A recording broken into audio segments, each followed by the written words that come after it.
the station covering all of the DMV. This is DC News Now. You're watching DC News Now at 10. And coming up, the sound of gunshots during class. A student losing his life outside his own high school. It's just mind-blowing to come to the school and to see this. I can't overstate how heartbreaking it is, how heartbroken I am right now. School lockdowns lifted, but heartbreak, anger, and shock linger tonight all across D.C. after another child was taken too soon. Also coming up. As someone who sees these messages all the time, this is the worst one I've seen. A racist email to a high school cheer coach in Fairfax County now at the center of a school investigation, but some slamming the district for not jumping in sooner. Plus, all eyes on Amazon's second headquarters. A lot of progress being made, but the tech giant just now weeks away from opening its doors.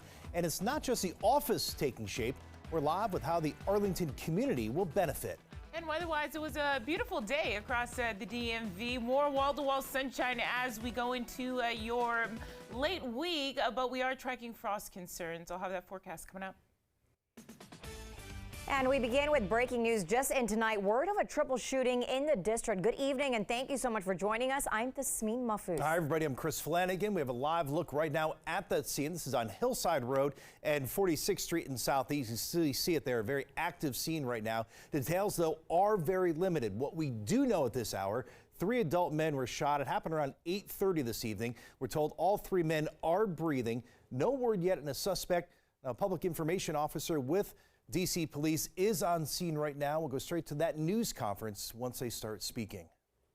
And also breaking tonight, a 10-year-old girl who was shot in a car in DC while driving home with family on Mother's Day has unfortunately died. So you remember at least 50 bullets were fired along Hayes Street in Northeast DC as that little girl, Ariana Davis, was riding in the car around 9 o'clock Sunday night. Now, we just received word from DC Police that Davis died in the hospital from her injuries. Still no arrests made in this shooting. Police and the FBI, they have upped the award now to $45,000 for information leading to an arrest.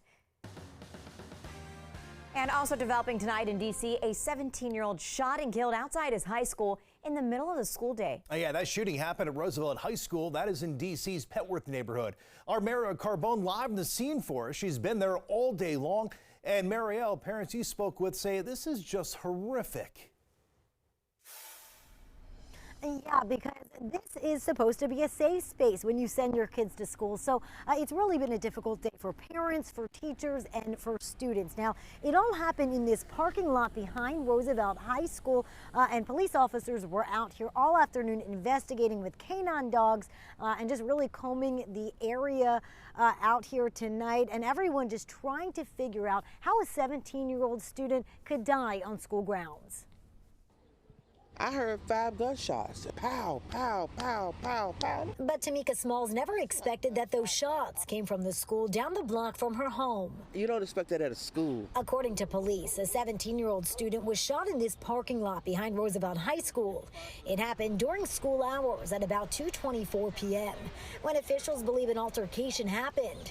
The child was rushed to the hospital where he later died. I can't overstate how heartbreaking it is, how heartbroken I am right now. The shooting sent Roosevelt and several other schools in the area into lockdown. Now I don't even know where he's at. Including McFarland Middle School, where Shanique Swan's son goes to school. It's a lot of anxiety because you don't never know. And then, you know, bullets don't have no names on them. It could be anybody. She says students aren't allowed to have their phones during school hours. So waiting outside for him today was unbearable. Honestly, I'm flabbergasted. It's just mind-blowing to come to the school and to see this. It's really bothering me. At this time, it's unclear who the shooter or shooters are, or if they were a student. Police say a gun was recovered at the scene, and they know multiple shots were fired. They're asking anyone who knows what happened to come forward. We actually really need to hear from those people that were on this scene today so that we can bring justice to this family. And earlier this afternoon, police were searching for a vehicle that they believed may have been in the area and had some information. Police say they were able to locate the vehicle and speak to the driver, but it's unclear how that person may be connected to all of this or what they may know. Again, police are asking if you know anything to contact them. Reporting live in Petworth tonight, I'm Marielle Carbone, DC News Now. Just heartbreaking. Marielle, thank you. Of course, we'll certainly be following this story and pass along any updates as they come in our newsroom, both here on air and online at dcnewsnow.com. And new details now out of Northern Virginia, where a multi-billion-dollar project is starting to take shape. Phase 1 of Amazon's HQ2 nearing completion tonight. And now it's just a matter of a couple of weeks before the tech giant welcomes employees into its new buildings. Northern Virginia Bureau reporter Max Marcilla joins us live from Metropolitan Park, the site of Phase 1 in Arlington. And Max, it's a monumental week for the area. It's been under construction for years. And the big step forward is because 2 of the 14 shops and stores set to come here to Metropolitan Park have now opened. The business owners of those 2 shops are saying that they are feeling really optimistic as Amazon employees are getting set to come here to Met Park. Coming soon to an Amazon HQ2 near you, signs of life for the project years in the making. These are some of the first pups at District Dogs, the first business to open its doors at Metropolitan Park, Phase 1 of HQ2 in Arlington. Obviously, we anticipate a lot of business from Amazon employees. Alexis Canty, the marketing director of this dog boarding, grooming, and daycare, says being one of the 14 businesses set to open here is important to serve a number of different needs. When they're building new campuses like this, it's really important for them to build a full community. And next door at Conti's Bike Shop, the same emphasis on community. We're expecting a lot of commuters, but there's also going to be a lot of people I think that are going to be interested in road bikes. Although Phase 1 employees are soon to come to their new offices, Phase 2, which includes the unique helix-shaped tower, was paused 2 months ago. But neither of these businesses feels that should hurt them. I think it'll naturally continue to grow. With Amazon's just Phase 1 coming in, it's going to change the dynamics. And I think it's going to continue to grow. The next immediate steps are the openings of a dozen other businesses, which include popular restaurant chains, a child care and school center, and a space for fitness classes. Now, for all of that optimism, there are still some concerns. People are citing the rising costs of homes and rising rent in this area, as well as Amazon will have to deal with the fact that there are high rates of office vacancies in this area and, truthfully, around the region. So those bit of concerns, but overall, a lot of optimism from the business community. Reporting live at Met Park in Arlington, Max Marcilla, DC News Now. All right, Max, thanks for that update. Meanwhile, a deadly storm whipped across parts of Virginia last night, sparing the northern region, but it really wreaked havoc in the southwest and central side. In Dickinson County, that's a small area bordering West Virginia, our affiliate reports a man was killed when a tree fell on his truck. And in Bassett County, we're told a woman was struck by lightning there. Her condition unknown at this hour.